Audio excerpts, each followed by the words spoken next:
Makinis, manipis, minsan madungis, pero masarap. Mwah! Ikis. Sexy time na. Sexy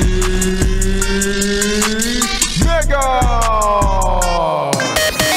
Sexy Megan pa rin ang inyong kasama mga yes friend na sa inyo ay magpapaalalang ang tunay na ugali ng isang tao lalabas pag regular na siya. O bakit? Sabihin mong mali ako, ha? Ang totoong ugali ng katrabaho mo o ng isang tao lalabas yan kapag regular na siya. Hindi na siya under probationary kinemerut. Ganon.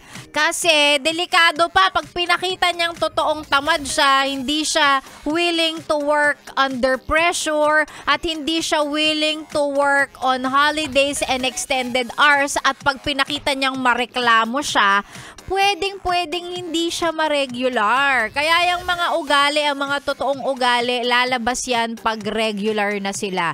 Tingnan mo yung katrabaho mo. Nung bago, ang bait. Lahat ng iutos mo, lahat ng pabor na hingiin mo, oo lang ang sagot sa'yo. Pero nung na-regular na, aba, kasama na siya dun sa mga katrabaho mong nang bubuli ng kapwa katrabaho. Oh, 'di ba? Pag inutusan mo, ang dami ng dahilan. Ang sasabihin niya sa'yo, naku, ang dami kong ano ngayon eh. Ang dami ko ring deadline ngayon eh. Hindi ko kaya yan. Yeah, di ba? Oh, sabihin mong mali ako. Ikaw nga, ganun ka din eh. Oh, bakit? Mabait nung bago, tapos nung regular na, wala na.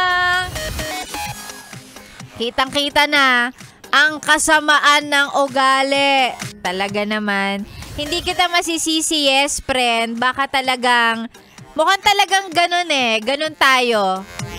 Hindi muna natin ipapakita ang tunay nating kulay. Siyempre, sino bang ano, diba? Sino ba?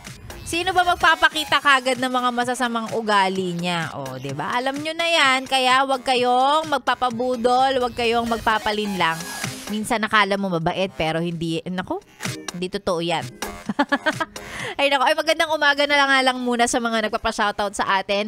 Mga mga laging nakatutok sa atin. May nagsabi pa dito, ang pakikinig na daw ng Yes FM ang trabaho niya sa araw-araw. Si Janelyn Lagradante, maraming salamat sa pakikinig mo. Ganon din kay Christine Francisco, pa-shoutout sa mga empleyado ng Skintech Advance Incorporated mula sa Plaridel, Bulacan.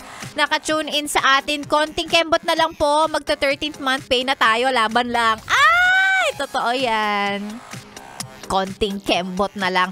Konting tiis na lang, kumbaga. Si Denyo Nanas, ayan, nasa biyahe na kay Yes FM. Si Jessil Torres, ayan, naka-tune in din. Sumasali sa ating Solid 100 Days of Christmas. Magandang umaga po sa inyo. Ganun din kay Belle. Sabi niya, good morning, Sexy Megan, always listening. Ano pa yung, ayan, sumasali din siya. Sumasali sa ating Solid 100 Days of Christmas. So, ayan, abangan nyo mamaya kung sino ang pwedeng manalo ngayong araw na to. Ito pa dagdag na pa-shoutout sa mga taga CBIC, lalong-lalo na daw sa kanilang bisor na si Raquel.